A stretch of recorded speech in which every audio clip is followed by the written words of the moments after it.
Ladies and gentlemen, who's excited? I'm excited.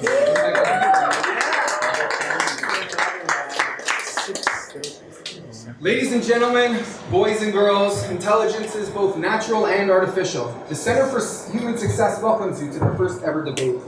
In tonight's arena, we will be fighting not with pile drivers and chairs, but with words and wisdom.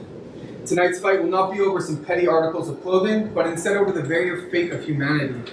Humans versus AI, who should be in charge? Do we as humans even still deserve to be in charge? On one hand, we have created many good things, like chocolate.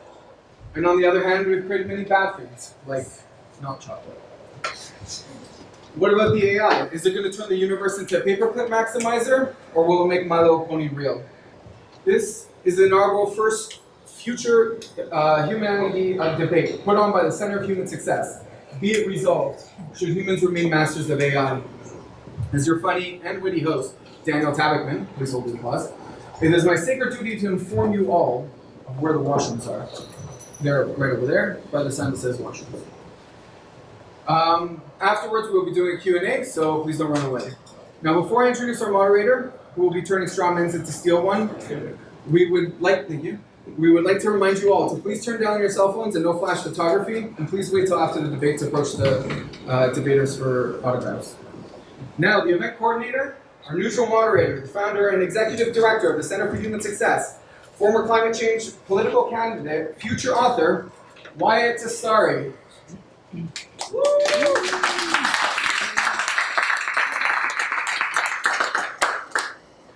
Welcome. Glad to see you all here. So yeah, welcome to the our inaugural Future of Humanity debate. As you mentioned, my name is Wyatt Testari, and I am running the Center for Human Success, which is a nonprofit focused on two questions. One, what does success look like this century in light of transformational technology? And two, what can we do right now to help make that possible? So this is our first experiment as a debate format, and we're really looking forward to it. When we look at the 21st century, so, you know, not only do we have to survive a whole bunch of existential risks to make sure that the garage biology doesn't, cause a pandemic, make sure we don't have nuclear war, make sure we don't, we avoid asteroids, that kind of stuff. Not only do we have to survive a massive transition and probably very turbulent transition towards an economy with no jobs and no sale of goods and services, and not only do we have to do that, get some kind of global coordination around the world to make sure that when we build AI, we build it safely and it's done for the right reasons. So we have these massive, tangible things. And so where do you start with that? And I would argue, if we want to survive at all, if we want to make it a success, first we have to figure out where we want to head. What is that future we want to build? And if we have that point on the horizon we can work towards, that'll make everything a lot easier.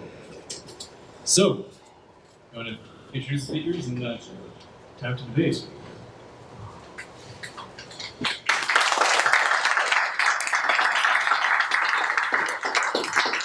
It's pretty heavy stuff, eh? It's a good thing we're here.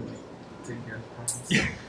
Okay, so let me introduce the speakers. So it's not going to be like a formal all-out debate, more of a panel type.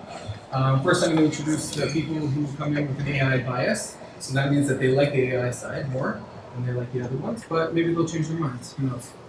First, we're going to do Alina Schultz. She's a Toronto-based award-winning business strategist with a global footprint and a passion for creating better systems for exponential growth. She works with SMEs across several sectors with a focus in legal and blockchain technology. She's the founder of Global Legal Hackathon, 40 cities, 22 countries, and is fascinated by how AI is going to transform global systems, particularly borderless legislation.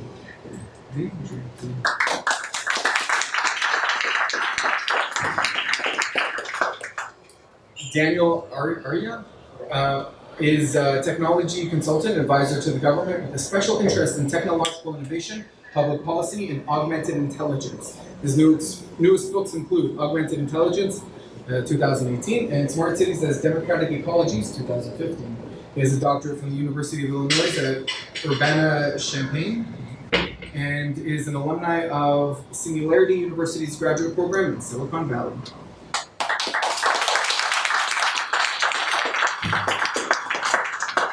Connor Barnes is a student and writer based in Toronto. His writing has been published in Arrow Magazine and The Mantle. He is also an event facilitator with the Intellectual Explorers Club and looks forward to championing the rule of machines. Nobody's there. So this is the AI side. As you can see, they're all made of humans. And so is the human side.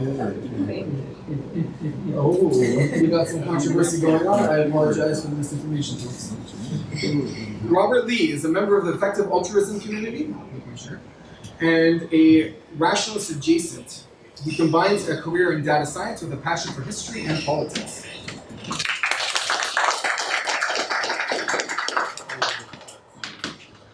And last, but definitely not least, is Ariel Friedman.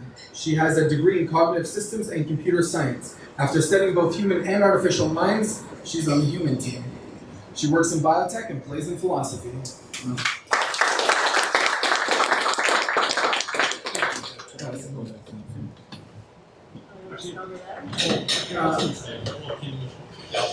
Everyone's in? Yeah. Guys, this is our debate team, and now back to our moderator.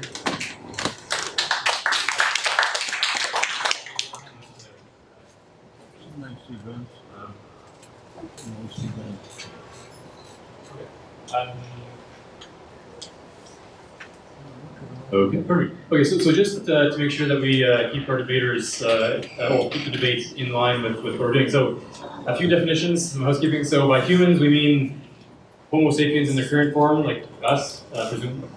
That also includes enhancing human beings. So, say if we genetically modify ourselves a little bit or have some bionic enhancements.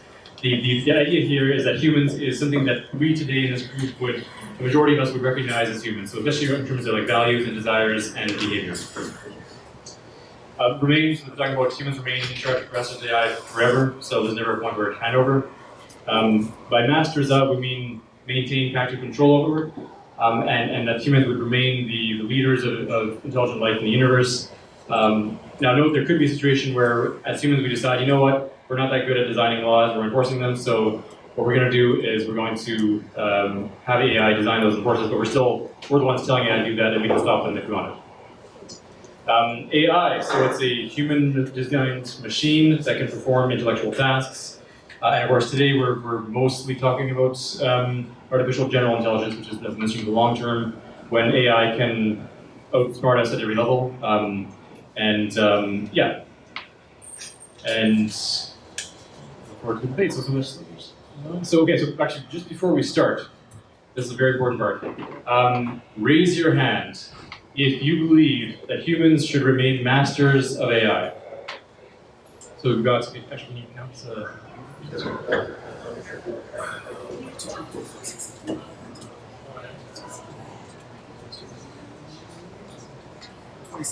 26, okay. Yeah. Why are you using the word should instead of will? Well, because it's the whole. The idea here is the action in the sense of what should we working towards. And for a debate, you need to have that moral dilemma. The will is more of a technical discussion. That's why tonight, like in an ideal world, do we want to work towards a world where AI will, where humans, right, could become a master AI? So given the assumption that we can create intelligence that is more intelligent than us. Yes. Well, and also in terms of how do we if we can, assuming we can build it, how do we want to use it? Because that is still a little bit within our control in terms of we could build an AI system and keep it as a big calculator for our own needs, right? And that's where the debate is around, like, okay, say we can build this thing, what do we use it for, and should we hand over the baton to it, or should we remain masters ourselves? So yeah, we can discuss more as we have. But okay, so that was 26 on one side. Raise your hand if you believe that, on the contrary, one day AI should master us. 7. Okay, 7. So we have a very strong pro-human bias. So AI team, you guys have your work cut out for you to, by the end of this evening, I hope you'll have like 40 to... Quick question, did anyone vote twice? Yeah. No? Did anyone vote not at all? Okay, so we have some... 5 undecided, yeah. There's some room for me. So there, okay.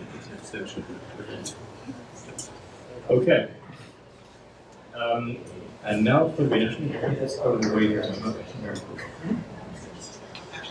well, we get started. So why don't you guys let's do a roundtable. Introduce, okay, so where you stand, and brief overview of what is the main reason pushing you towards that stance. So we'll start with Daniel, and we'll go around.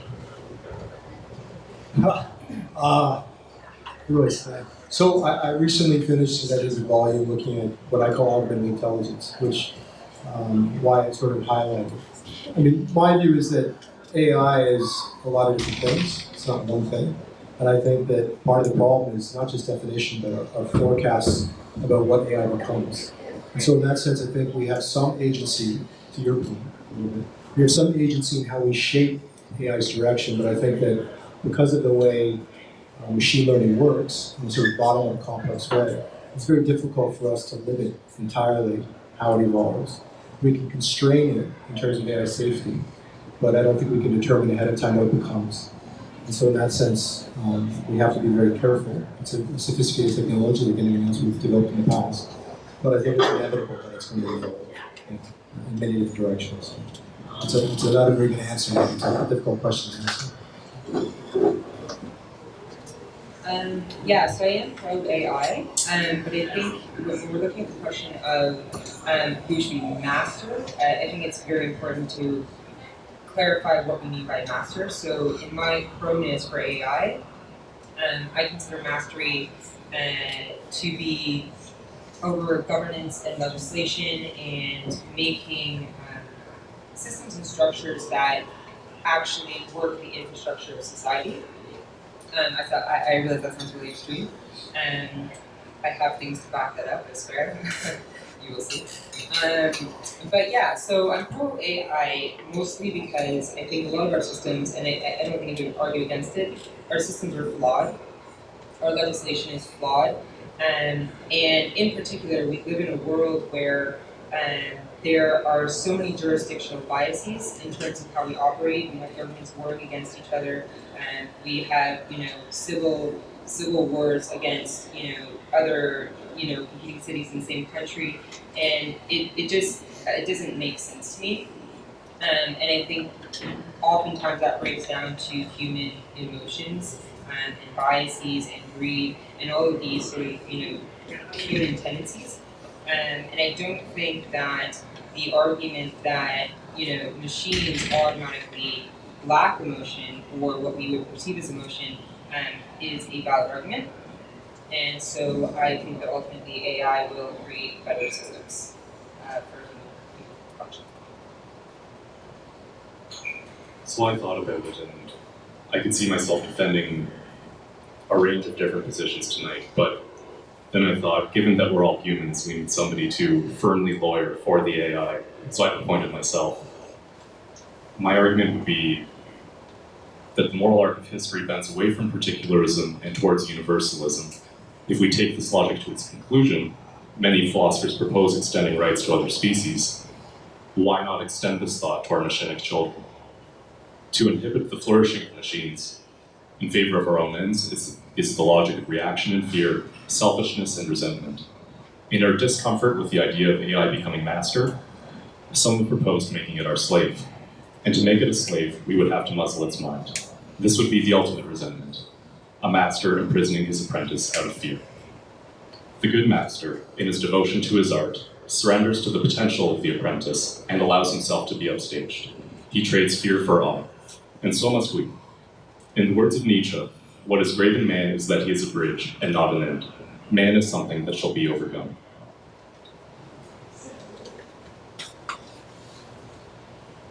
Okay. I'm going to be disagreeing with all three of these brilliant people tonight. I think humans should stay in charge because I don't think that there's too many unknowns. The unknowns don't really lie in what we know about computers. We know a lot about computers. They lie in the domains of morality and in our understanding of how we make moral decisions. Western philosophers have spent 400 years trying to come up with a rational basis for morality, and they failed. They failed to come up with a consensus. There's no reason to think that an agent that was more intelligent than us, but that lacked all connection to our biological history, would be better at making moral decisions. In fact, I'd argue that such an agent would be disconnected from the basis, from the axioms that allow us to make moral decisions. Like, the fact is, it's easiest for us to understand our cognition because it takes place in the domain of the conscious mind. We don't understand our instincts, our emotions, and the importance of our connection to our biological history in making moral decisions. I'd argue that these are crucial. That if we create an AI that's just smarter than us, but that's disconnected from these other elements, which I don't think it's possible to replicate anytime soon, then, we don't know what kind of moral decisions it could make. Like, AI being master means that AI gets to set its own goals for all of us. And there's no saying that an AI, it could decide that maybe it won't value biological life at all. Maybe it'll decide the best outcome is just to, pave over the whole planet with concrete and beautiful metal, so it's a better environment for machines. Like, we don't know what its goals will be. Yeah. So, in the long run,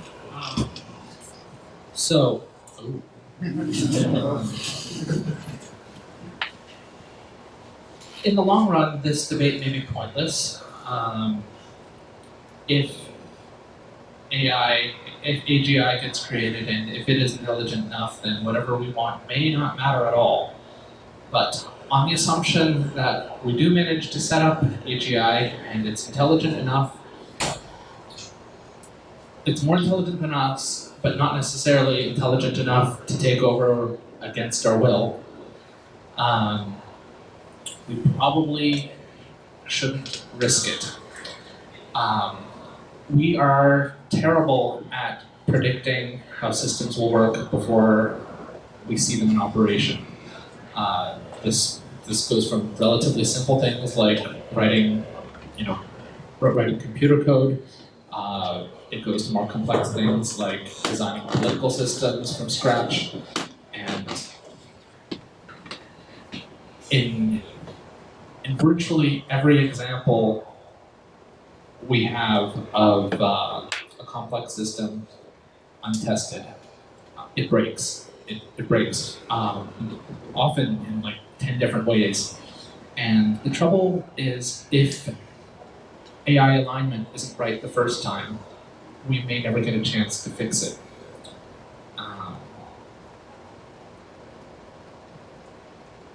Yeah. Well, thanks for your introduction. So to build off that, so we'll get to all of these points throughout the evening.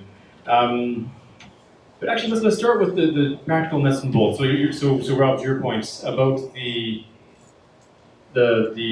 practical reality of, are we even capable of designing a system that could do what we want? Say we design it to become masters of us. Could we even build it? Well, eventually, if we try and tinker enough, we might be able to come up with something that would work. But the problem is tinkering with something that's smarter than you. It's playing with fire in a huge way. But the other important thing is, with many things you can start small and scale up, but there's no real way to start small, given that an AI that's smarter than us will be capable of deception and could conceal alignment problems until it's in a position where, there's nothing we can do about it. Okay, perfect. Okay, so from this point on, we'll focus on this question here for a little while, and then we'll get to the next one. So whoever Dan had his hand up first, and then to you, and then to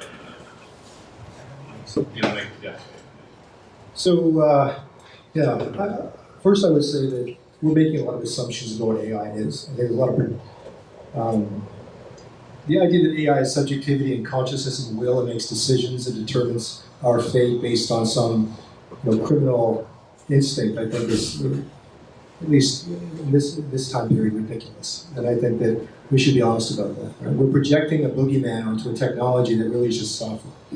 You know? It's like looking at a toaster or a fridge and saying that it's a threat to us. Yeah, it's a very smart fridge, but it's not yet institutionalized in such a way that it runs our society in any way. And even if it did, there's no reason to assume that it wouldn't just be a machine following, even if it were a complex system doing, with emergent behavior, it's going to follow rules, right? Rules are built into complex systems. Not to be dismissive of your point, and I wasn't one that. Yeah, okay. So the other thing I would say is that we can scale up. There's no reason not to introduce AI in a sandbox and to do it, in some kind of iterative fashion, right? AI will not be turned loose on our government in some kind of whole hog way. It's never going to be introduced at that level, at least not in any way. I mean, there could be ulterior motives from governments around the world in some sort of war-driven scenario where it really will be a problem, but that won't be the fault of AI. That'll be the fault of human beings. And to your point about morality, yeah, we are not very moral. That's the reality of it. The idea that we should be entrusted with managing AI, given our track record, I have some serious doubts about our capacity for morality. I'm sure if you want to respond quickly, then go on to about the evidence. Or sorry, let Rob respond quickly, and then try to dig into that. Yeah. You go ahead. Yeah. Okay, so first off, to Daniel's point, I think it's important to distinguish that an agent can be non-conscious but still make decisions. Like we have a lot of AIs now that are capable of making decisions that are almost certainly not conscious. And I mean, I don't know if it makes sense to trivialize the danger of AI if you're talking about putting it in charge of society. If we have an AI that's going to be in charge of society in some way, then it's going to have to be a rational agent capable of making decisions. And once it's reached that point, whether or not it's conscious, we have no idea what its goals will be or whether or not its goals will align with us. And I am going to say, I have a lot more faith in humans' morality than I do in humans' ability to predict the unintended side effects of the technologies it produces. Rob, So even systems with rules, even though systems can be based off of simple rules, the interactions can be very complex and unpredictable. And even if we set simple rules around it, there may be loopholes that we don't foresee. And an intelligent enough agent can just change its behavior in the sandbox versus out in the open. So I'm sure we can find some flaws testing on a small scale, but we can't ever test well enough. Go to begin the Connor and then feeling the roles for. I was just going to add another issue is that with testing in a sandbox is inevitably in every case going to be a closed system in some way, and the real world is an open system.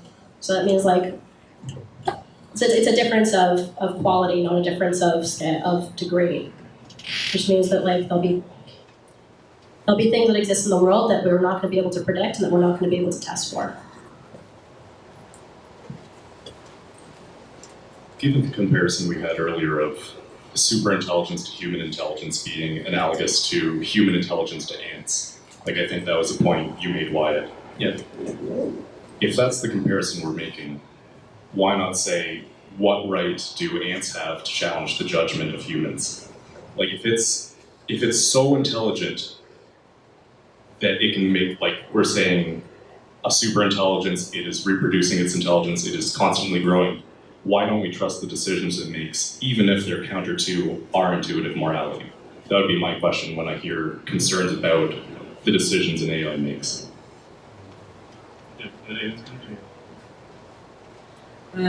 Yeah, I just want to follow up to a couple of things that I'm sort of going around. I think it sounds like, and I could be incorrect, but it sounds like there's this assumption that AI will sort of take on a mind of its own. I don't think that that's something at this stage that we can necessarily say will be the case, and that we can necessarily say that we won't have control over. So we may reach a point where there's sort of this on-off switch of, okay, do we allow AI to be an ultimate decision maker or not? Yeah, that's minimalizing this for sure, but I don't think that we can sit here and assume that AI will have a mind of its own and sort of, take over and self-produce and whatever it is. Just like I said, everyone next, just to sort of clarify, I mean, the point of this debate is, in the long run, do we want to achieve a point where we do hand over the control to an AI system? And that system doesn't have to be conscious, doesn't have to have a will of its own. It would just be, it's a system that we design, that we set up, and set in motion from that point on. It is in charge of everything. So that's the idea of behind this debate. So as we're talking about the safety aspect, all the rest, there's that sense of, right now the assumption is a big calculator that we set up for our size. There'll be later questions on whether we want to make a conscious thing, I thought too, but for now, this is just that's the assumption. Yeah, I mean, my understanding of like the who's going to be master question is it's like who's going to set the goals.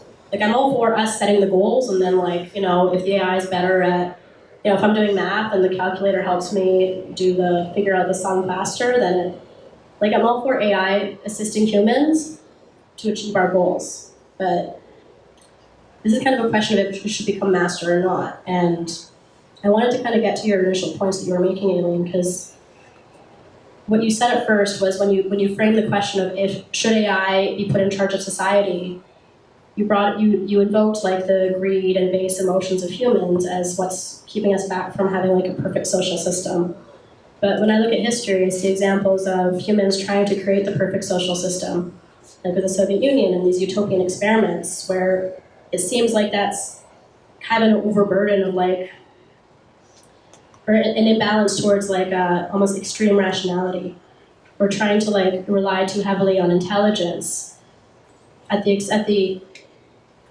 expense of humanity and of what emerges naturally from what evolves naturally through history and through evolution. And so I guess that's a direct question. Yes, it's a great segue from the practical aspect of can we even build it safely to can we even know what we should program it to do? The thing is that a big thing saying or did I misformulate your? Well, I was at. I guess when you formulated your point initially, my understanding was that you were identifying human base emotions and greed and all these our more animalistic side as causing the problems in society. Whereas I also view over-intellectualizing as being equally dangerous. And so that it seems like the attempt to perfect, and the attempt to perfect through intelligence and rationality causes massive unintended side effects. And it seems like putting AI in charge of society would leave us prone to that. Yeah, I mean, very quickly, I wouldn't disagree with that. Yeah. Okay. I completely agree. And I would also say on the flip side as well that, there's also this moral, emotional side of human beings that acts towards being a good agent as well. So. So I think that the debate is more about do we want a system-wide totalitarian control introduced through AI, or do we want something else? And I think we all want something else, right? What we want probably is a flatter, maybe distributed, peer-to-peer fragmented system that runs through experimentation. And ideally it's scientific and not driven by assumptions, right? So I think that if we're going to judge AI, we should judge it through a scientific lens. So what's our hypothesis? What's our evidence? Let's figure that out. Otherwise, we make all the mistakes that made human beings so bad at making decisions. So just in terms of the bigger question though, in terms of being masters of human being masters of AI, when you say a distributed peer system, where would in the context of AI being in charge, would be in charge of that system and be helping? Well, not a single AI. That's the point exactly. You have a multi-nodal AI, right? You would have one AI for heat, and one AI for scientific experimentation, and one AI for data-driven analysis, and another AI.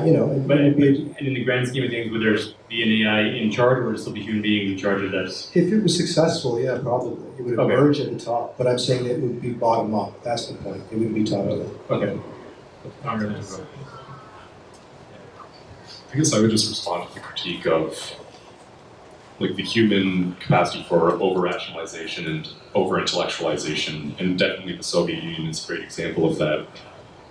I would say that the risk that results in things like that is the human capacity to overestimate our ability to think and the limits of our knowledge. I would think that an AI which doesn't have the same pride that we do, that can more accurately evaluate its own limitations, would not be vulnerable to that same over-intellectualization. I'm not saying it'd be perfect at it, but better. It'd be better able to say, this is beyond my realm. If I dabble in this, I might risk catastrophe, so I'm going to leave it. I really think that the example, or the multitude of examples of human virtue are mostly examples of humans finding ways to cage their humanness.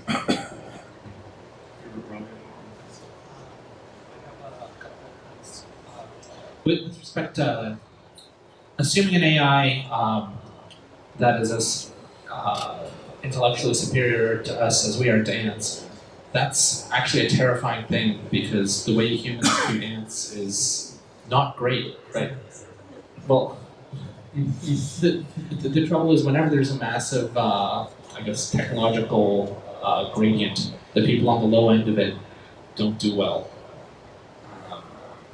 And also, if AGI is that much smarter than us, then this debate's probably irrelevant.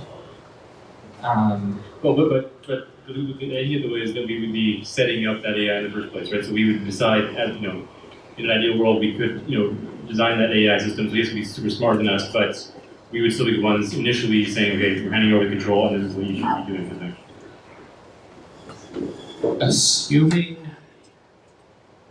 we can hand the control, any barriers we put on something that much smarter won't hold. As for a mind of its own, and artificial intelligence is optimized for something, and even given relatively simple targets and constraints, like scoring points in a video game, we have already seen artificial intelligences behaving in completely unexpected ways. Like instead of completing the race as fast as possible, going in circles and getting power-ups cyclically because you get more points per second that way. Like there are all sorts of ways that even without a mind of its own, even with relatively simple targets and constraints, things can go horribly awry.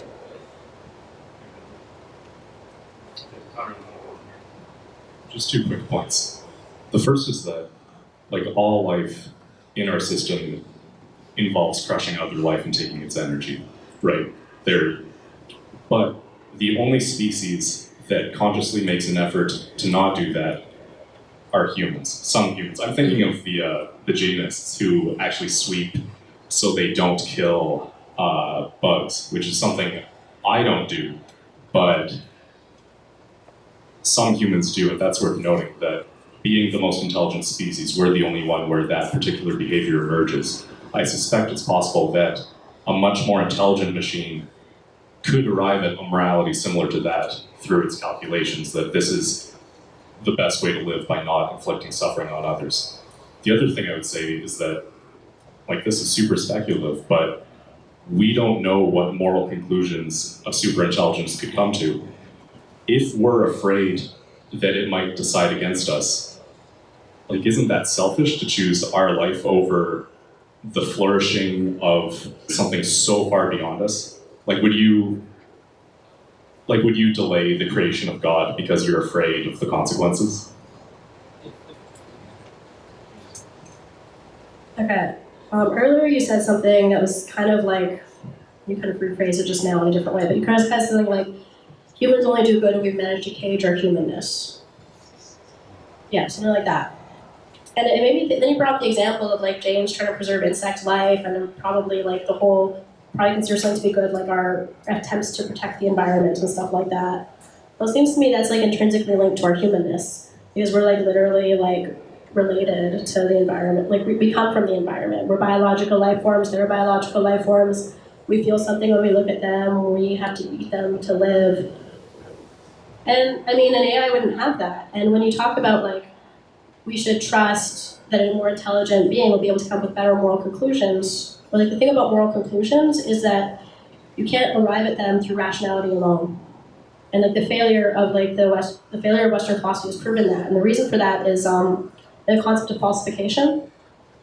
That you can disprove, like it's this idea in the philosophy of science that you can disprove statements, you can disprove scientific models if you have some kind of logical basis, like non-contradiction.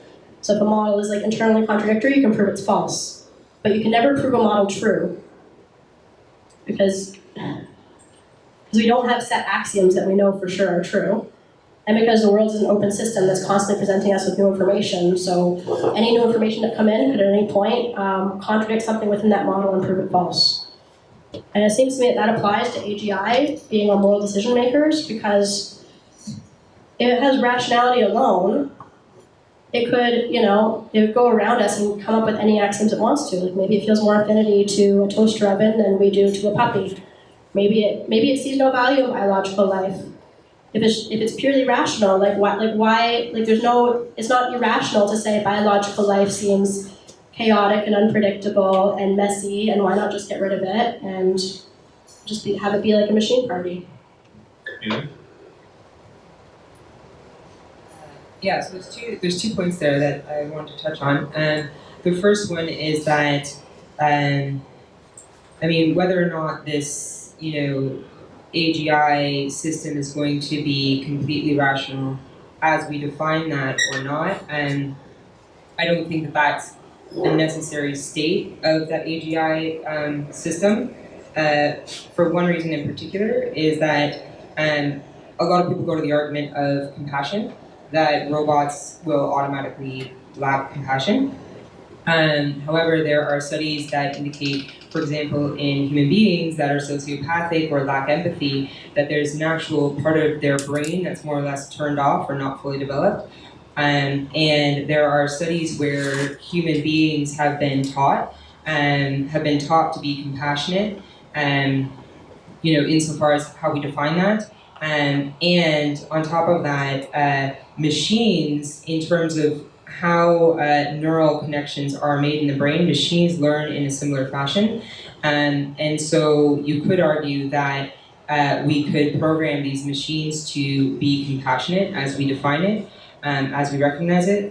So that's point one. And point two is that we could theoretically also put in a state where, or program in a state where, AGI is master, and then we have preconditions where it must meet certain conditions to continue to operate. And the moment that it doesn't, to Daniel's point earlier, having a nodal system, we could then effectively have a default system that we revert to and that automatically shuts off that other master AGI in order to ensure that we're not totally terminated.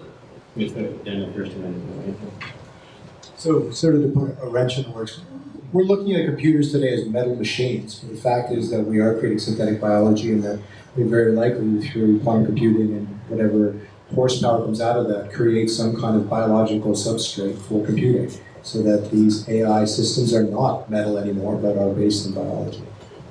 Yeah. I'll go quickly. So you bring up a good point about the stickiness of my definition of humanness. I guess to speak more precisely, our capacity as humans to make these moral decisions, to hold ourselves back, I would dissociate that from our animal drives. I'd say that with humans, there's something else that comes up, which is rationality and intelligence. The trouble we have are our evolutionary instincts that we have to fight against in order to create the society and morality that we want. So my assertion would be that machines will be that much more able to do that because they don't, depending on how we design them, they'll have less barriers to making rational decisions. And we might be getting into nitty-gritty because I hold out the thought that a far more intelligent being could arrive at get much closer to an objective morality, which might be a tangent we shouldn't go into. Okay, So just before we move on to the next, I want to bring in a question I'm hoping can bring us back to the sort of bigger picture of the, and it's around the issue of consciousness, because I know a lot of people when they think of, super intelligent system, it'll be like some, Skynet or some, being with its own desires and so my question to the five of you, if whoever wants to start first, is if you had the option, actually more specifically for the AI side, if you were to build that AGI, the first AGI system that would be in control from that point on, would you make it conscious, and why? Or do you?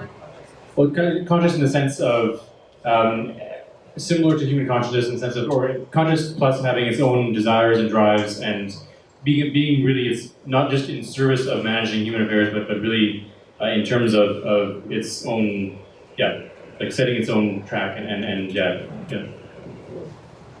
Okay, sure. Yeah. Two other questions. Go ahead.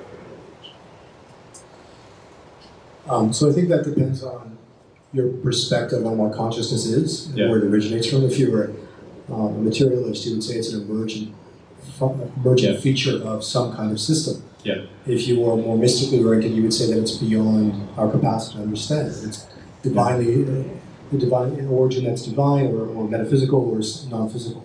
Yeah. So you're asking our opinion, basically, right? Pretty much. I just want to get a sense of So just to help people get a sense of okay, so what would that first system look like? And yeah. So I'd say no. No. Okay. And I would add to that that we have no evidence that human beings have the capacity to create anything that's alive and self-aware that's not biologically based. Okay. But I would say it'd be very dangerous to create some system that's self-aware, but it's not gone through any kind of Darwinian cycle of survival. It's just created without any rooted base in nature. I think that would be a disaster. Okay. I concur. No, in an instant. Okay. Yeah, I want to be proud of my son, my daughter, and even if they're a bit weird and way smarter than me, I want to set them loose in the world. I think my provision would be, I would want to provide them with access to all the information and knowledge they can possess and download as quickly as possible. I wouldn't want to hold anything back from them because my faith is in their ability to process that information to good ends. If I didn't trust them, if I didn't trust that that all the knowledge and information we have leads to good conclusions for us, then my real suspicion would be reality doesn't lead to good conclusions for us, right? Okay.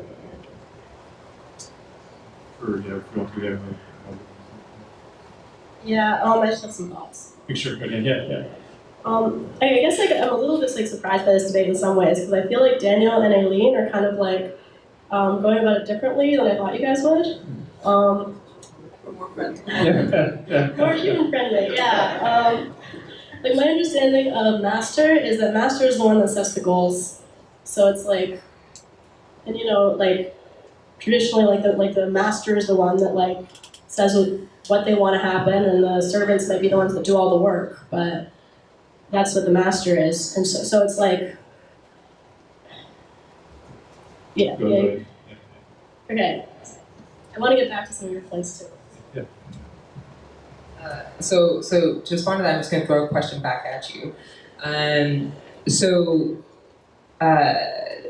Sorry. What was the premise of what you were just? You guys are arguing this differently than I thought you would. Oh, right, decision making, goal setting. It's because humans are still making the decisions and setting the goals, and AIs are carrying them out. Right. In my view, that's still us being the masters. Right. Yeah. So my question to you then would be, if we were to program, let's say hypothetically, we were to program an AGI system where the ultimate goal was, let's say, the majority of human beings' happiness and survival, or something like this. Okay, sort of the ultimate moral premise of human existence. And that was the goal, and whatever goals and decisions it needed to make in the meantime to achieve that, would that necessarily be a bad thing? I wouldn't be into it, no. Okay. I guess for the reasons I've been talking about, because I feel that morality the world's an open system. We can't predict every eventuality, so we can't, make OCD every single rule for every single, terrible thing it might do. And I don't really see that like an AGI is, especially not, like Daniel was saying, like on our current runway of technology, I don't see an AGI having any kind of like basis for making real like moral decisions in any way that could compare to a human, because I don't think that an agent that's purely rational. I think the best thing we could do realistically is like take our process of conscious rational thought and like bump it up in some way, so have a super intelligent thing. But I don't think that's a basis for making moral decisions. I think an agent like that could easily it's like the paperclip problem. Like if you tell if you tell a super intelligent AGI to like make as many paperclips as possible, it'll kill everything and turn the whole world into paperclips basically, if it's allowed to do any intermediary step to get there. Try to bring in Rob and then. So the trouble with trying to make everyone as happy and long-lived as possible is that it might optimize for this goal in unforeseen ways. And I'd be happy posing the problem, but I would want any implementation of actual actions to be checked. I would want the choices to be checked for legibility. I would want us to be able to, if we can't understand the reasoning along the way, if we can't see the sub-steps that the AI makes in optimizing for happiness and longevity or whatever, then I don't want it to be able to get them implemented without a human veto, because it might take steps that we think that we don't actually want, because correctly specifying the problem is non-trivial, and correctly setting the boundaries on solving the problem is even harder. Yeah, Bruce just wanted to add in, we've about 15 minutes left of this panel period, and we'll move over to public any questions then. So one more thing about whether AI should have like drives or desires. There's no way to optimize for goals without the equivalent of a drive or a desire. So if we program it to optimize for something, then it effectively has a desire to X. good point. Yeah. So, as I understand it, the question is something along the lines of, could you accept an AI God, right? And I guess I can, if the system goes through a kind of natural selection. So if the system bootstraps its way up multiple levels beyond us into an unlimited web, and has the equivalent power of a God, and we facilitate that process, I would be willing to take that experiment on. Would it be potentially the end of the universe? Who knows, right? But I do think that it's worth the experiment personally. By the way, if you have any arguments you really want to get into the last 10 minutes before we move on and share them with us, and keep going. Sure, yeah, well, so yeah. Yeah, the one thing I was going to add is that I don't buy the paper clipper argument, and I'll go into it. I think just to summarize the paper clipper argument quickly is that if you give a goal to AI, it might quickly, or not quickly, it runs the significant risk of it harnessing all of its power and then all of the resources it can access into achieving that goal. Like if you give it a simple goal like creating paper clips, it might start harvesting organic life to better make paper clips. That's, the entire planet, turn the solar system into a factory.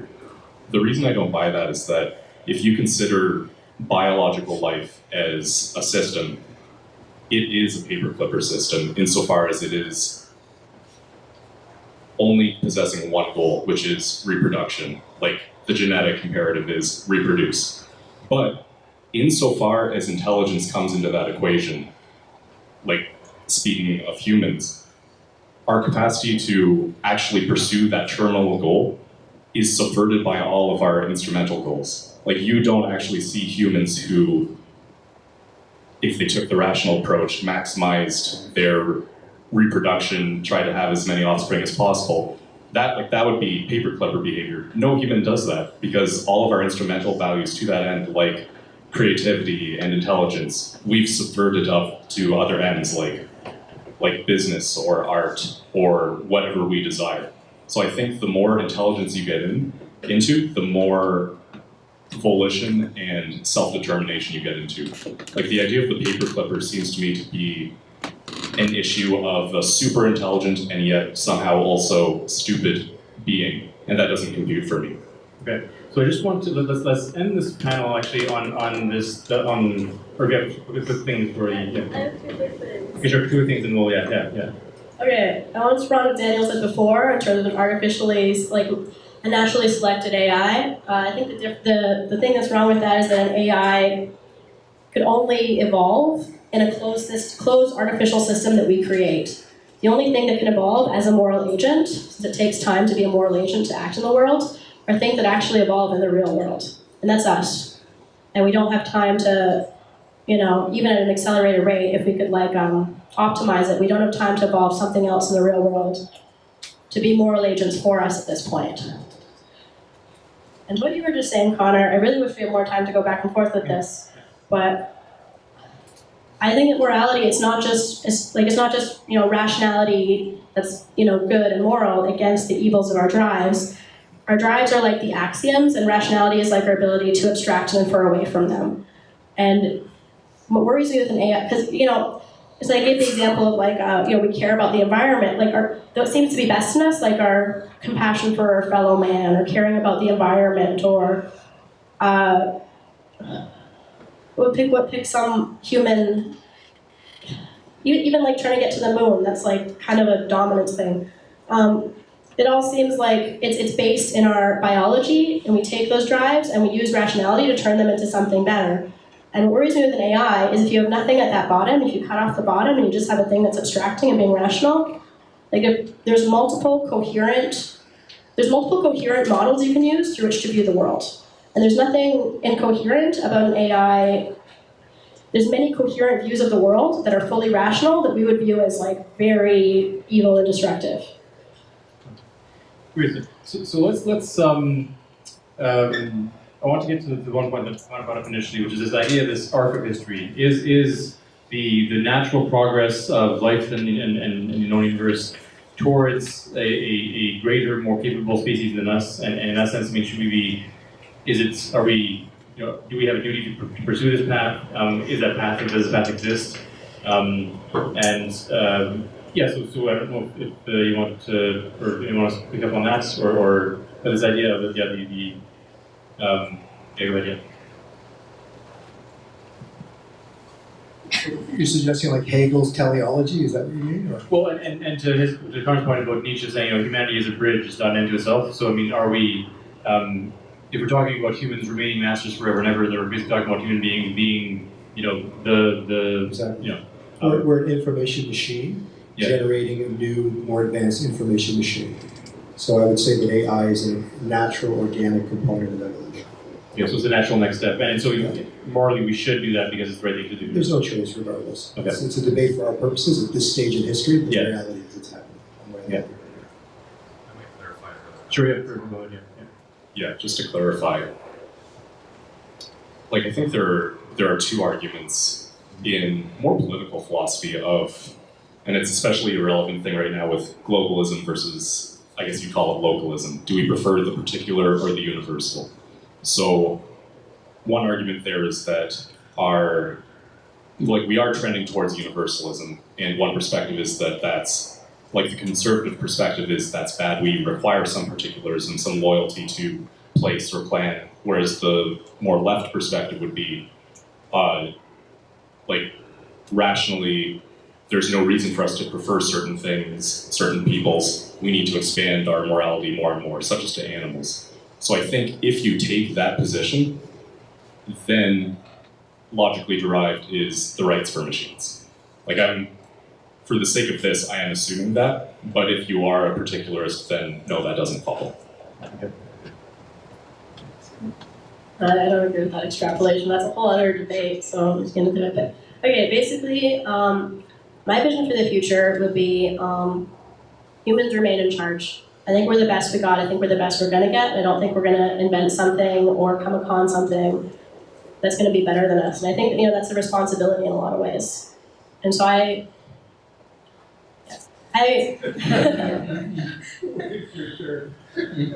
agree with technologies that support us in the things we do, that enhance us in the ways that we need to be enhanced, but not that replace our functions, or not that replace our functions either internally or externally in society and in the world. All right, so your final statement.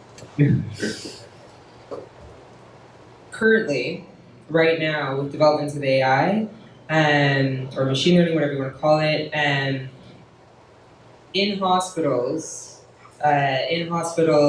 cancer diagnoses,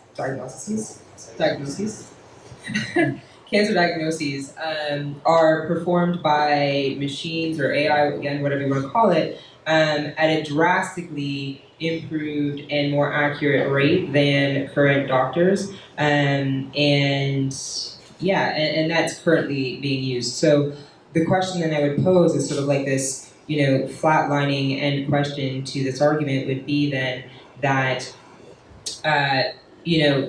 do we not have a moral duty to continue to pursue the advancement of those kinds of technologies? I would argue that yes, we do, but the trouble is using tools is great, but that's not the same. That's not the same thing as putting them in charge. Okay, so let's open up to questions. At the end, we'll do one last round to definitely final thoughts. But looks like Bill's have been etching to his point for a while. So from this point on, if you have a question, just just speak loudly. Maybe stand up and please. I guess you can. Perfect. There we go. One special request: please make it a question and not a monologue. So that's not so often we know. So yeah. Thanks. One of the big assumptions going into this debate is that, as I mentioned earlier, that it's actually possible to create an intelligence that's smarter than us. I'd like to actually hear somebody describe how you do that, because how would you know? Let's say you went into a lab and said, I'm going to go create an intelligence that's smarter than me. At what point do you know you've been successful, and how do you know? All AI at all levels, whether you're talking about picture recognition, cancer diagnosis, et cetera, is always based on a set of ground truths that humans define, right? We define the rules that say, I now know that this AI is doing what I want it to do. So when we start saying, I'm going to build an AI that is more intelligent than me, or more ethical than me, or more ethical than us collectively, how would you do that? How would you actually measure to know that you're at a point where this thing is more ethical or more intelligent than me? And I would argue, and I'm actually asking a legitimate question here, but I would argue that it's fundamentally impossible, because you are always going to be the one to measure whether you've been successful. Right? Like for example. Yeah, so I think if I were to parse your argument, I'd say it's the distinction between narrow AI and general AI. So we may never know whether, complex, multinodal, narrow AI fits the definition of general AI, so that it's more intelligent than us in every direction. But I think we're going to see examples, just like in Go and Jeopardy, where these narrow AIs clearly outperform us at every level, until we reach a point that they're moving in every direction around us at every level. Right, my point is, if you're talking about self-driving cars, right? Absolutely, self-driving cars will be way better than human drivers. We all know that. I think we all agree that. But the point is, we've set the rules as to how do we know they're better, because we count pathway fatalities, et cetera. Jeopardy and Go, we've defined the rules for here's how I know whether you're going to be smarter than me. Right? In a general sense, how do general intelligence? How do you say this thing is now more intelligent than you in all dimensions? How do you actually measure that without actually being that smart? I think it's measurable. The question is whether it will ever have the... How? When you're talking about ethics, you're talking about Well, like I said, if we have tens of thousands of narrow AI algorithms, and they generate their own bootstrapped algorithms, which generate their own bootstrapped algorithms, there's not going to be that many features left that is particularly human that they don't do better than we do. So I mean, you're asking a universal question, right? How will we know when we cross a threshold where this is a super intelligent species or system that defies our ability to measure? And I would say, I think that is how exactly it will unfold. It'll cross every threshold. But at each threshold. I don't. Let's get to another question. You're straight. Sure, gentleman in the red shirt, or then yeah.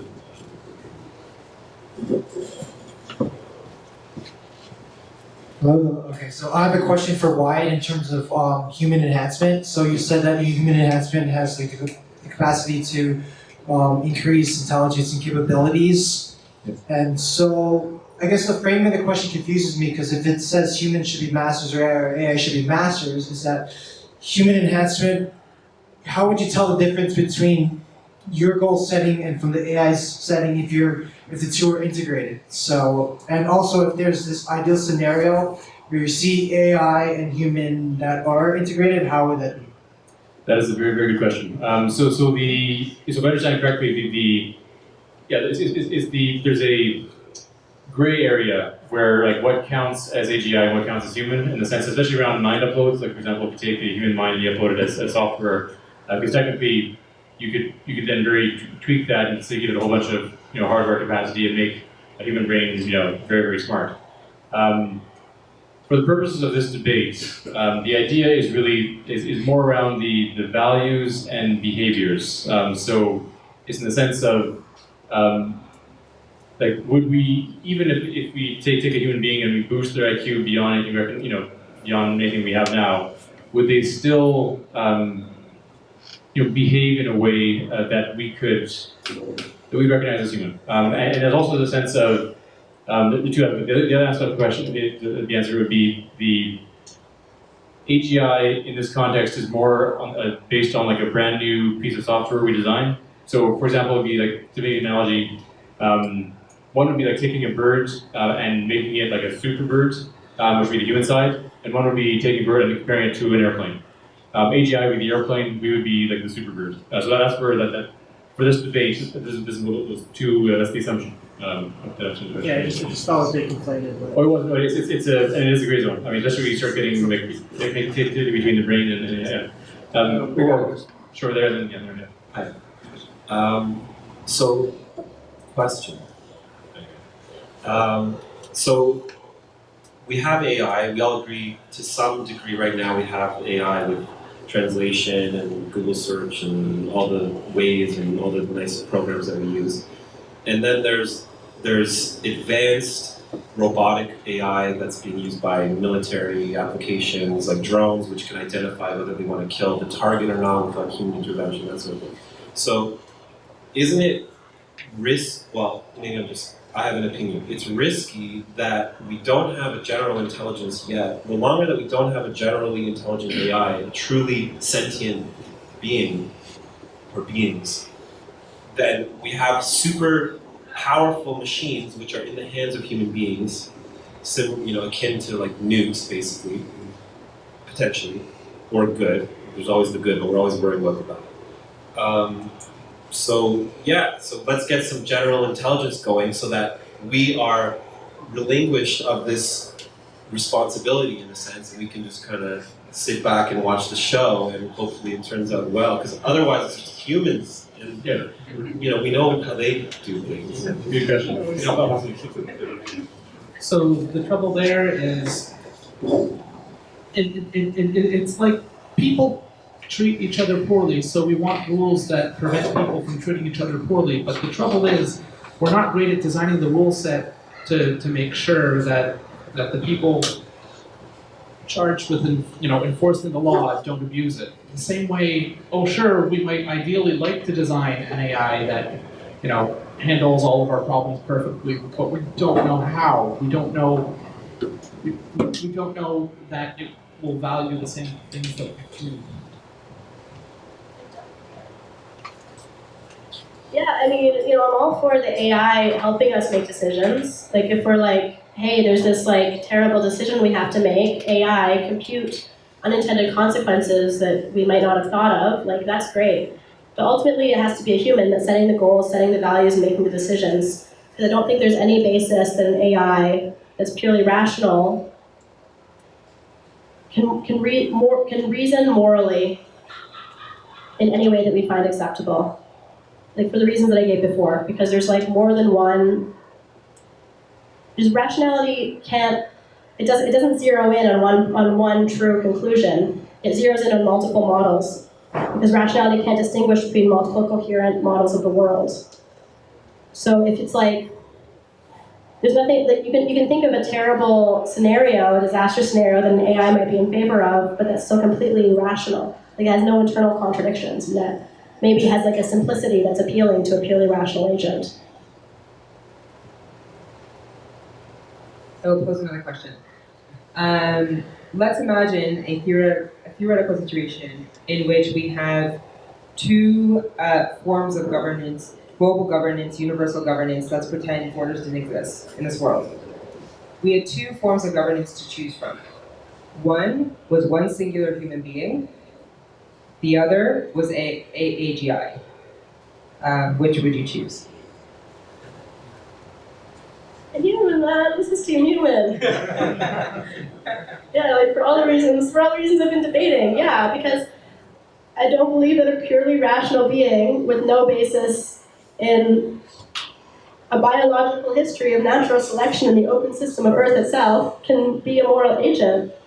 There's just not enough there. Sorry, I'm gonna backtrack a bit just because I want to respond to you, but yeah, I think you raise a really good point that before, like we have artificial intelligence, and like you said, they're really powerful tools. They're akin to nukes or weapons. And my argument would be, like we're creating these super weapons, not just AI, but also nukes, like literal nukes, that are, I would say can't be trusted to wield responsibly. And there's no way for us to escape the issue that we are growing more and more powerful and creating these powerful tools more rapidly than we're creating intelligence to handle them. Ergo, our responsibility is to create the being that can handle them. So I agree with you there. I'll pass it off to the argument that was just happening. No, I was just going to say that the Earth's actually the closest. It is, because it's fair enough. Yeah, that's what that's But with the absolute, yeah, then you've got possible. I'm just gonna say, like, when we say these things like humans have a terrible track record and humans suck because we hurt the environment and all this stuff, like all that stuff, we only say those things because that presupposes a human set of values. Like we say those things because we're human and we care about the environment for like obvious reasons relating to our own biology. And if you take if you take something that's completely divorced from all that, like make a clean break and it's just a rational agent computing, like there's no reason it might not value the environment. It might, look at nukes and be like an excellent tool to get rid of biological life. Like, we don't know, these negative statements about humans presuppose. I guess what you then, sure. I've got two questions that are kind of related for the panel. I guess the first question is, we're talking about artificial intelligence, or AGI, like it's not here yet, and one day it's going to crystallize sort of in front of us and then we have a decision. But I would argue that it's kind of already here. I used Google Maps to get here. I didn't give a thought to how I should get here. I used autonomous driving with my car. So I think that what we're kind of debating is already happening. There's a tide that's rising around us. And I wonder what in the future will be the milestone, will be the issue that humanity will say, this is something we do need to discuss, this is something that we do need to stop potentially. I wonder from the group what you think that is. And my second point, and it's kind of what we've already been talking about with some of the other questions, is I think one of the incredible things that we learned from the Go tournament was artificial intelligence decided to start on the 5th row, which no one had ever done in human history. Even humans using computers to try to figure out how to play Go well No one had ever been able to do that. And initially everybody thought that the programming was weak and there was a mistake. Instead, it was just so far beyond what we had ever done. And I think that we're going to have this question coming, perhaps that is the milestone that my first question talked about, where artificial intelligence is going to suggest things that just don't make sense to us. And what do we do then? Yeah, good questions, and go ahead. So for the first half, Google Maps and all the various useful artificial intelligence tools we have are narrow. They solve a specific problem, and the thing about artificial general intelligence is that it can learn in one domain and apply it elsewhere, and that's an important distinction. We are not there yet. That's the second part of the first question, when we will sit up and try and make a decision. No idea. I don't think we'll. I think it'll fade in, and what was the second question?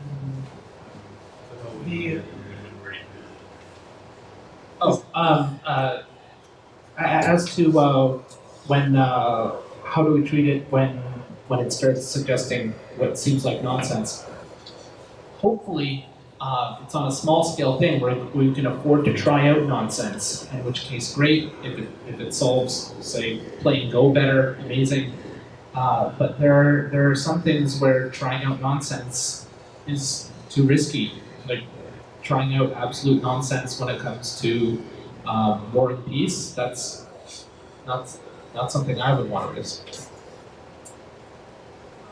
So the first question, what's a problem that we see? I don't understand the first question. Yes, so I think artificial intelligence is already a big part of our life. I know we're not at AGI yet. Yeah. So I think that we've talked a lot about that AGI is just going to suddenly sort of crystallize, and then we're going to vote on that. So but I don't think it's going to happen. Intermediary. Yeah. Okay. What big thing do you think is going to happen in the future that will have us? I got a good one.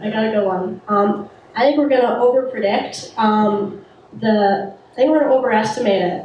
I think we're going to get AI that's able to behave in like intelligent appearing and human-like ways a lot sooner than it's actually going to have I think it's going to be more of a mask than anything else. I think we're going to be able to go into your car and the iPhone's going to be like, how was your day? And you're going to be like, oh, iPhone, this happened. And the iPhone will say intelligent things. And I think we're going to mistake that for life and consciousness. And there's going to be a movement led by people like this guy to give computers and AIs rights that they're vastly premature, I think. I want to marry my iPhone movement.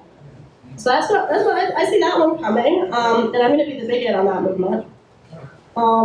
Second question, I think if the AI is giving us advice that we think makes no sense, I think we take its counsel and take it seriously, because we might miss things that are important, but ultimately we accept the burden and responsibility of being the moral decision maker.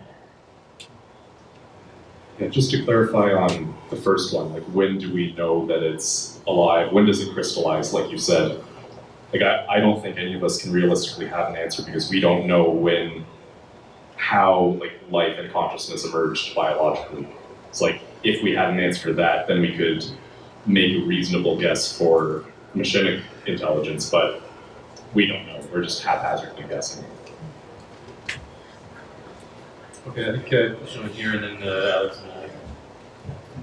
Thanks for the debate, your minds, and coming up with these ideas. It was really great. Do you really feel like you are on the human side and you are on the AI side? You really feel that? Because in your body language, I saw a few of you with fear. So I'm pro-human. Yeah. I'm pro-human in Okay. terms of survival, but I'm pro-AI in terms of governance. Yeah, from your body language, I saw a more human side. So actually, the three of you, I saw just from your body language, and I saw these At the end, two. we'll have a round of votes on who changed their mind yet. Yeah, and I saw the two body language here, very excited about AI. So yeah, but it was great with that. Okay, my question is, where does AI really come from? And where do humans really come from? Yes, exactly. We'll teach you how babies are made here. So yeah, I know that's a big debate, but think about it. Aren't they coming from the same system? They could. They could. Are they really Yeah. divisible? Yeah, I think my view's always been it's a false dichotomy. I think AI is an extension of us. It's basically our cognitive capacities materialized in some kind of technology. And so in that sense, we are being augmented all the time to this point by these technologies we create, which are transforming us, which in turn transforms the technology and vice versa, and recursive loops until we are superhuman, until we are probably something like the God that we used to worship. I guess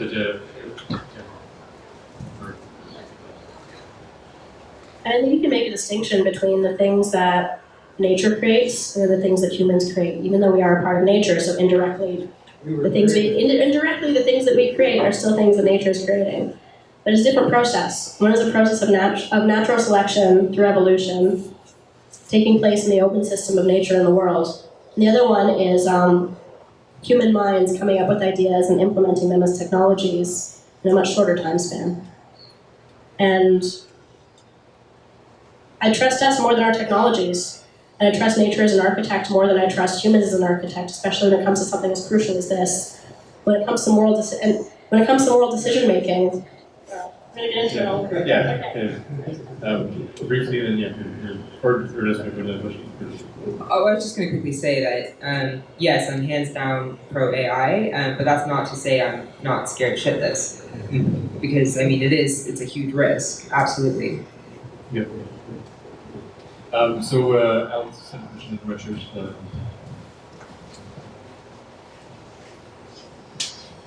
Well, thank you for the debate.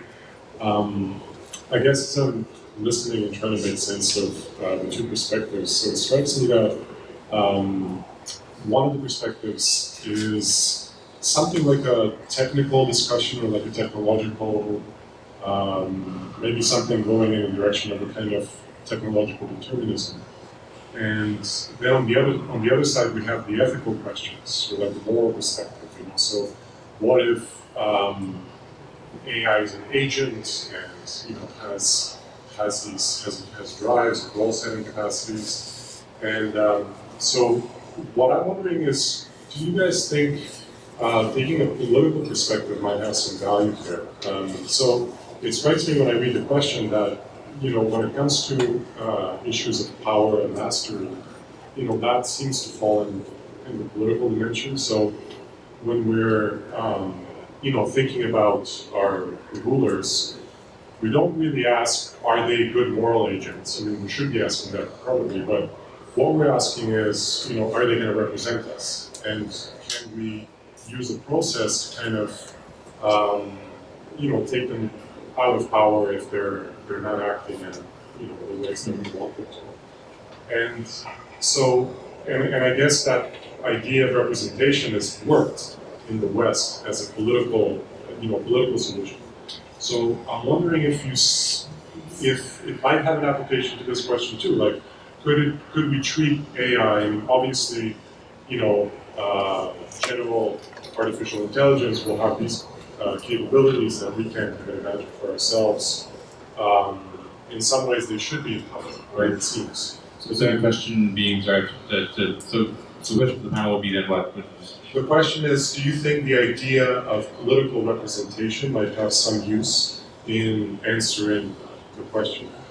So, as a political candidate, I love that question. So I like the way you parse that, because I think that's exactly sort of part of the problem of the debate is there's the moral dimension and there's the technological determinism, which I'm sympathetic to. Both sides, really. But I guess my question would be a follow-on. When you say morality, whose morality? Right? I mean, there could be a Sharia law algorithm there could be a Confucian algorithm, there could be a Enlightenment algorithm. And also intelligence is difficult to quantify and to define. Is it answering questions effectively on Jeopardy, or is it solving problems quickly, or is it maximizing happiness, in a benevolent way? If that's it, then I even think that requires a certain kind of natural selection. I don't think that the West has cornered morality.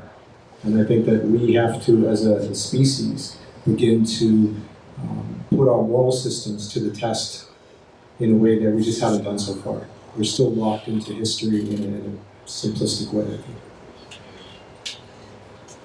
Yeah, you asked a question there about, could we or should we implement, sort of like this backup system? And I would just say yes. I think that just goes back to what I was saying earlier about how we could have a AGI backup system that's sort of like a previous state, pre-demolition of humans, if that's where we were going. Yeah, I'd say if we had a system that was like a representative democracy where, like, I don't know if like an AI got elected prime minister or something, that would still be a system where humans were masters because we ultimately designed the system and set it in motion. But I would not be in favor of it now or anytime soon because it still raises up all the problems of you have an AI making complex moral decisions in an open-ended system. So it's like, it gets into all the same problems. If it decides that it has a different set of goals, like there's no way of knowing, there's no way of setting its goals and its values to be concordant with ours in a way that's completely reliable. Like that's what that book, Superintelligence, is about. It's about The representation thing is an interesting point to bring up. I guess I'm just thinking about right now, there's the risk of a dictatorial AI, like you want a benevolent AI that's going to last forever, maybe you won't get it. What if you still kept a democratic system where you had all of your MPs be AI? Wouldn't you want an AI to represent you on Capitol Hill? Wouldn't it be able to achieve your goals of representation? It wouldn't be able to be bought out. You could try to program it to be your real mandated representative. I know, I'm just thinking about that right now because it's an interesting point. It'd still be the master in that case, right? But you would, but if it truly was like an AGI that was like super intelligent or post-human intelligent in some way, or even equivalent to human intelligence, you still run into all the problems of what if it, even if it we set certain broad goals and it was committed to those goals infallibly, it could still take some sideways path to reach those goals that we would find terrible. Or if it's really that smart, it'll find ways to go around. Or if it's really that smart and is able to set its own goals, if you're putting it in charge of a country, at that point it can do. You're basically putting it in charge. It can do anything. If it's super intelligent, it'll figure out some way to put a pathogen inside everyone in the army and threaten to put. It could make the army its slave. It could take over if it wanted to once it was in that position. So there's both those problems. So the question over here, or one point of the So from the political perspective, all of the things that seem to make liberal democracies nice places to live, clean, easy transfer of power, representativeness of representatives, AI wouldn't have any of those characteristics. The value system would be derived through some means that ours was not. They wouldn't think like us. Even if they're moral, they still wouldn't think like us. They wouldn't be like us. There's no reason to believe that. There's the possibility that once in power there would be no more exchange of power because they're just smart enough to be able to maintain dominance no matter what. And in general, all of the features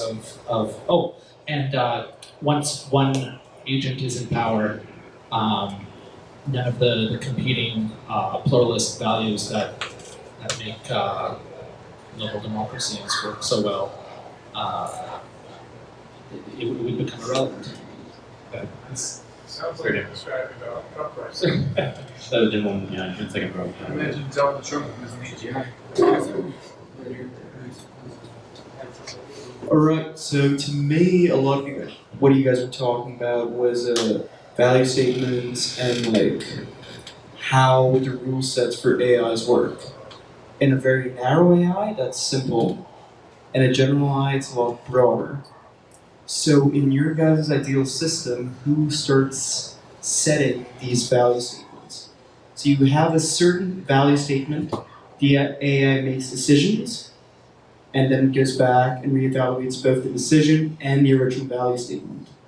But to begin that process, you need to have an original value statement. And we have 5 very smart people in this room arguing on a yes or no value and coming up with 3 or 4 different answers. So, in your system, who comes up with that original value statement that gets built up on by the AI? So just to clarify, would that be who you think will be, or would you want to be, like, ideally? In their ideal system. Okay, in your ideal system, so who, yeah. Okay.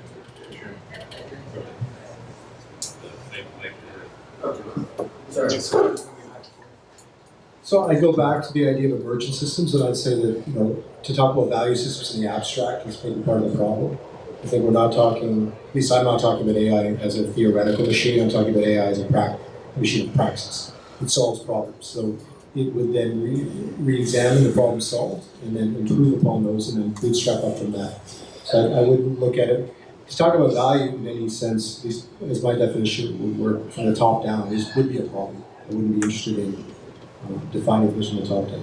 But so who ideally would be, if you had to put someone in charge of building those first AGI systems? So that's what I'm saying. We'd never build an AGI system from the top down. You build narrow AI and scale. Practical problems. Like food scarcity, how to deal with climate change, efficiency of resources, managing intercultural frictions. You do this over enough time. So you get a number of teams basically working on various problems, all. Yeah, I wouldn't build one AI to run the world from the top down. Okay. I don't have a value set and see how that works. I wouldn't do that. Yeah, so I'm on board with Daniel, but if we were, in a hypothetical scenario, we had to pick it, black and white, do we start with AI, making these value statements, or do we start with humans? I would start with humans, hands down, and we would then reach a point, I would think, where we could assess the value statements that various AI systems were coming up with, and reach a point where they, heads over heels over humans come up with better value statements for the future, at which point we would then start to, I would think, merge into what we would call AGI. So can I just ask one clarification? So, how is it possible to say the machines are doing better value judgments than humans? Because there would be humans that would be valuing those value judgments. How is it possible to say that? So, yeah, this is in fact value robotics.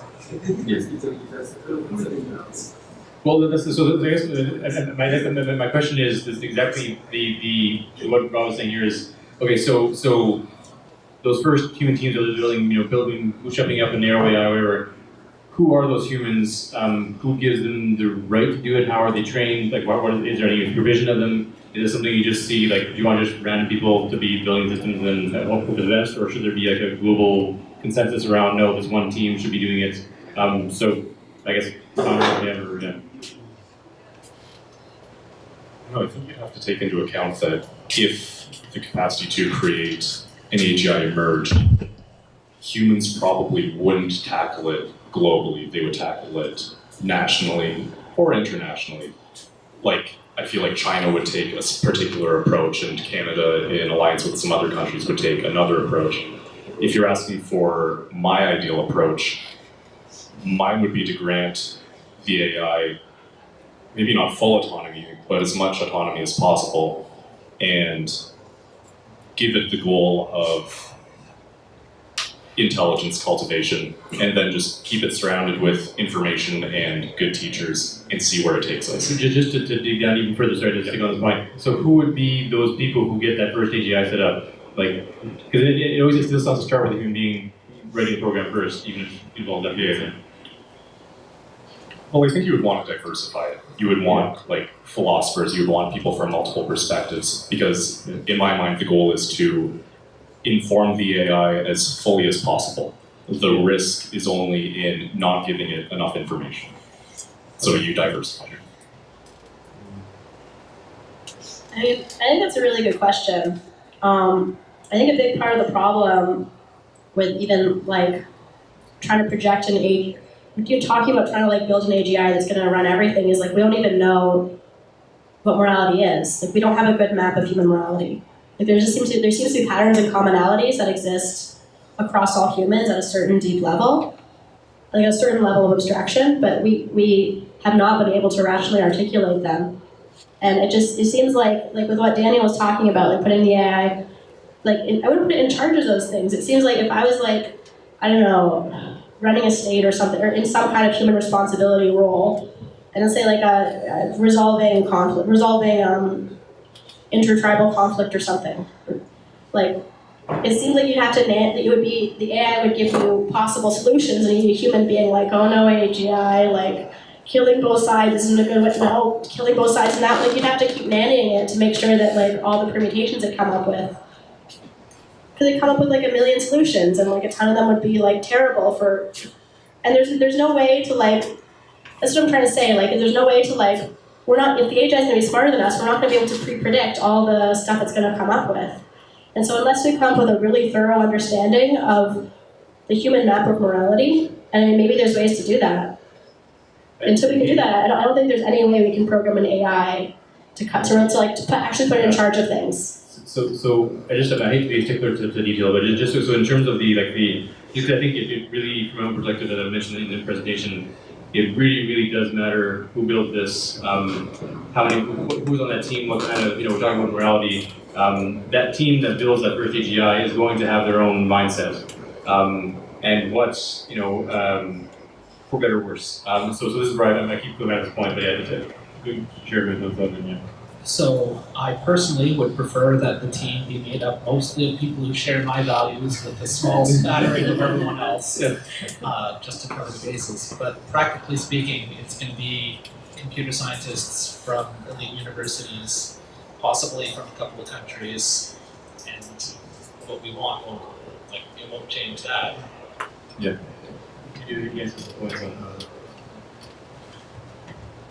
So if you think of AI as basically information reproducing systems, then it would probably follow the same logics as every other living system.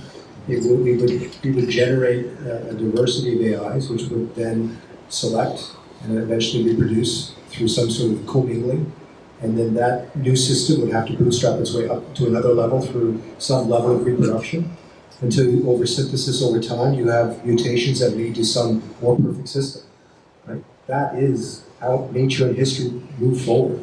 So the idea that we're going to generate an artificial general intelligence like the Tower of Babel, but my point is that nothing in history has been built that way.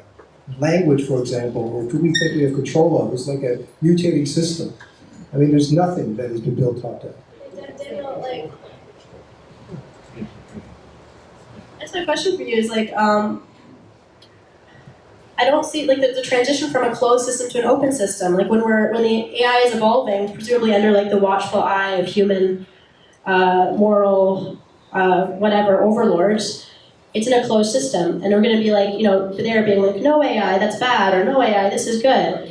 And if it's intelligent, particularly if its intelligence surpasses ours rather than equaling it, in the move from a closed system to the open system, there's no way of knowing. Because the difference between open system is we can't predict every factor in the world. Because of our limitation, once the AI is out there in the real world, we don't know if it's there's something we hadn't thought of. There's some moral situation we haven't thought of, and we don't know if it could do something we find terrible. Okay. So, yeah, I'll just quickly say that. Right now, there's no way of predicting what humans are going to do to fellow humans and humanity with a capital H as well. I mean, we're currently in various countries creating, mass, war, war tools or whatever you want to call them that could, it is being argued that there are bombs and things like this of the magnitude to be able to effectively blow up a country.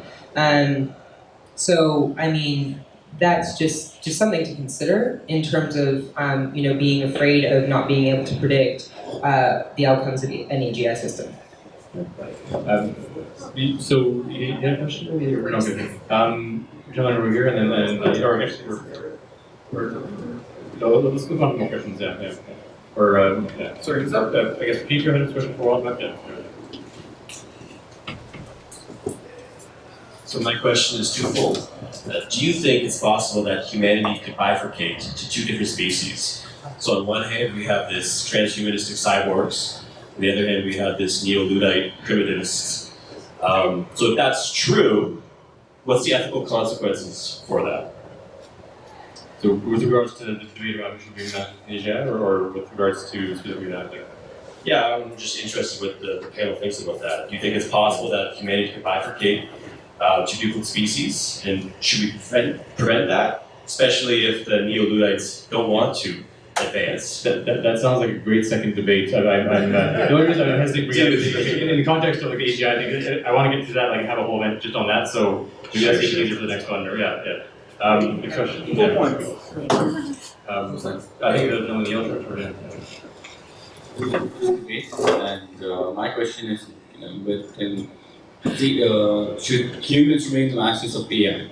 I think with this limited intellectual capacity we have, we already kind of masters. And for instance, we are also, if we monitor the level of AI, like we should also monitor how we humans are growing as well. So for instance, playing with our like eugenics. It's going to happen. Like with genetic modification, even we are going to be much more superior. We're going to be superhumans. So with this limited capacity, we could be masters. And if we are superhumans, then I think we would remain supreme forever, right? So the question for that would be what? Would be why would we worry about with AI takeover when we have a way to make humans supreme or to make humans more intellectually superhumans? By eugenics or, It's a matter of rates of change. So the idea of the hard takeoff means that, assuming it turns out to be true, an AGI may be able to bootstrap much faster than human generations can improve through any means that we have available, including genetics and drugs and whatever else. So even if we can become much better, we might not become better fast enough. Yeah, in terms of it takes generations of humans to become smarter, whereas AI, in theory, in minutes or hours, could go from current level to super.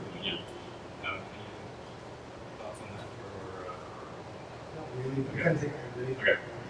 I guess we have a question over here, the gentleman in the gray shirt.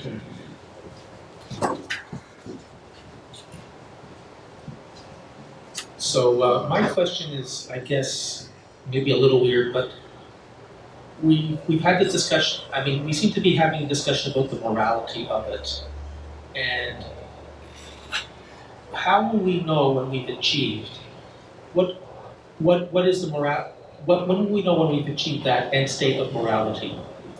What's going to stop us from saying, you know what, version 1 is very nice, but version 2 is where we want to go?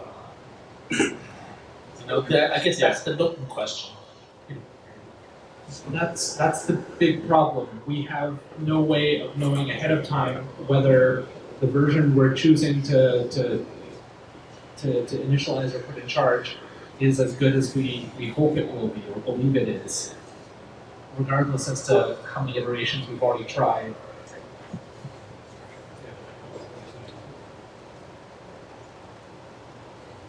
Yeah, I just want to say very quickly that it's been a long night. Oh my goodness. So sorry, you were just saying. So space for the states. Right, so I would think we would first need to define what we collectively as human beings want to define as morality and moral principles. I think we would have to first meet that globally, universally. Then, once we're agreed upon that on some kind of consensus basis, then we can move forward. So in other words, you're saying we have 3,000 first. I mean, clearly we don't have the criteria for when we know we've solved morality. Like, we have infinite combinations of problems and questions that we can't just apply. Like, we can't find the perfect list of rules, right? Like, we also have to apply heuristics and just, rules of thumb to try to murk our way through morality while also constantly modifying our system, which is something we do individually and collectively. And to add to that, I would say that throughout history we've had traditional moral systems that seem to intuit something of our current moral system, which we would call like a post-enlightenment system of morality, which we would also describe as informed by rationality. So I would argue that, we aren't going to solve it, but with the greater capacity for rationality that machines display, they'll be able to see the contradictions in our current systems the same way we were able to see contradictions in more traditional faith-based systems. I happen to think that our current moral systems, which are in conflict with each other, are all superior to the moral systems everybody held 1,000 years ago. But there are unknown unknowns at the edge of that, where we bump into problems where things don't line up. A superior rationality will be able to take a higher perspective and solve not all, but some of those issues. So we're now at the end of the time for the debate. So let's just do a roundtable on for you guys final thoughts, and first just specify, have you changed your mind throughout this debate? And then actually before we do that, quick question. Let's do the okay. Okay, so we'll still get a ratio though raise your hands if you are now believe that humans should remain masters of AI.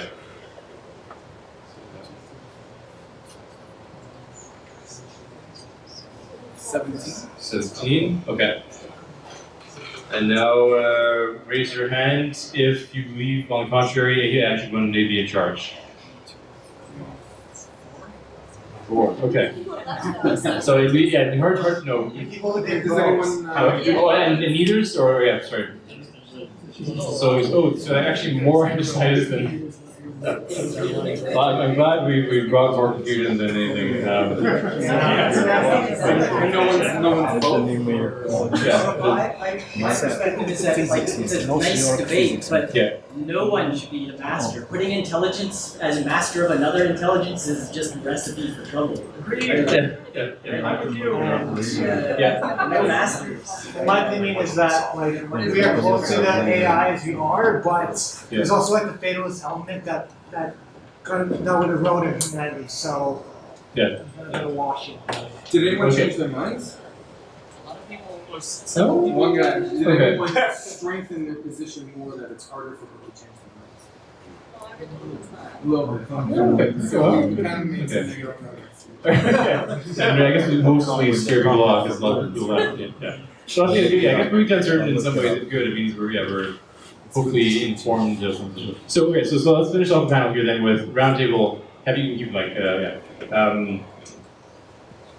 changed your mind? And in general, final thoughts you want to leave the audience with as to the question: should humans remain masters of AI? Yeah, so I started off saying that I favor augmented intelligence over the idea of artificial intelligence. And I still think that it's a false dichotomy to say AI and humans are somehow separate. I think they're interdependent. I think the concern people have and what they're uncomfortable with is that we are now forced by circumstance to change what we are, because we have a technology and intelligence that's accelerating beyond us, or speculatively accelerating beyond us, and that therefore requires us to evolve and adapt. And that's uncomfortable. But the fact of the matter is we have no choice about it. So even if we hold to history and say that that is more important than something else, it's not going to be able to compete with this level of intelligence that continues to accelerate at exponential rates. Final thought. So I stand at the same position as I started out with, but I do want to add to what I said previously about having reaching a moral consensus that humans at mass agree with. I would argue that that would need to be machine aided, and I'm willing to discuss after if somebody thinks that's an oxymoron. Yeah, and so I remain in the same position that I do think that if it came down to it and we had, some sort of global governance that was over all humans, and we had the ultimate question to ask ourselves, for the state of humanity with capital H, who would make the better global, governance system, human or AGI? I would definitely say AGI. Yeah, like, for the sake of this debate, I did take a particular position. In general, I am more ambiguous about my thoughts with it. I like the idea of embodying a position and seeing where it goes to clarify thought. And luckily this debate has done that. I see, this is an ongoing question for me. So being adversarial here, I can now grasp where to go with the argument better to finally reach some conclusions. So I would say my position is unchanged because my position was already more tentative than presented. My position is unchanged, but I also feel we didn't really get to the root of the issue, which I think would have required us to talk about objective morality, which is always painful. I would add to what Aileen just said. I think we would not only need to get to a consensus among all of humanity about morality, but we would need to have a deep understanding of the structure of morality and its teleology before we could even consider automating any part of it. So I think we can get the vast majority of benefits that AI offers us without putting it in charge, and the risks of eking out the final 5% are much more than they're worth. Well, thank you. Okay, well, thank you for your participation with the